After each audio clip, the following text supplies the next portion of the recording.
मिळावं यासाठी प्रथम सहमती दर्शवली होती आणि मला असं वाटतं एकतर आपण त्या भारतीयातली नाही कारण आपण कमी पडतोय किंवा समोरच्या इंग्रजांपेक्षा पुढचे आहे ही गोष्ट आपल्या लक्षात येते.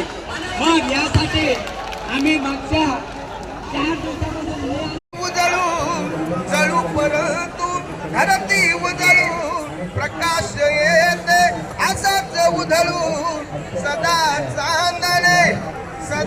चांदणे सुखी नांदणे हेच आम्हाला हवे.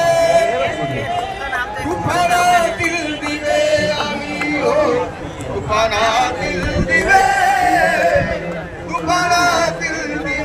आम्ही हो तुफानातील दिवे. धन्यवाद सर.